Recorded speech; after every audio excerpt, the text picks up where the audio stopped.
The new Texas Chainsaw Massacre film has just dropped on Netflix. YouTube has been flooded with reviews, and the critical consensus has been all over the place. Some love it, some hate it. So, what did I think? Well, here's my spoiler-free review. The plot concerns a group of young Gen Z influencers who arrive in the abandoned town of Harlow, Texas. Their plan is to move in and turn it into a thriving utopia. But Leatherface is there and doesn't take too kindly to strangers. Oh, and Sally Hardesty from the first film is still around too, and apparently has been searching for Leatherface for the last 50 years. So, what's good? Leatherface is imposing and looks cool with his new skin mask. There's tons of gore and some excellent death scenes. At 74 minutes, the movie moves at a lightning pace and is never boring. There's some nice direction and cool set pieces. Although filmed in Bulgaria, the movie looks and feels like it was filmed in Texas, which is cool.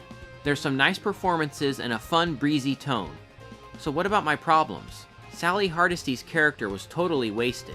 She didn't need to be in the film, and it honestly felt like something that was shoehorned in to copy Halloween 2018. Her character made some baffling decisions at times, and it felt a little insulting even including her here, as the original actress, Marilyn Burns, sadly passed away in 2014. The movie was plagued with production issues and reshoots, and it really shows in the final film.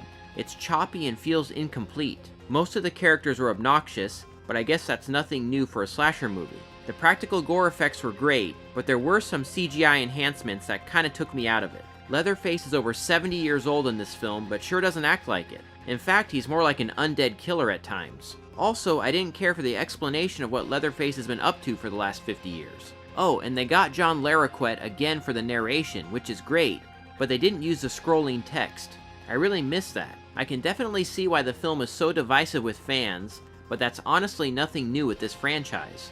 Overall, the film is pretty flawed, but you know what? I actually had fun with this. It reminds me of a summer popcorn movie in a way, something you can just turn off your brain and enjoy. It's too bad the movie had so many production problems. It feels like there's a better movie in there somewhere, but based on what we got, 3 out of 5 stars.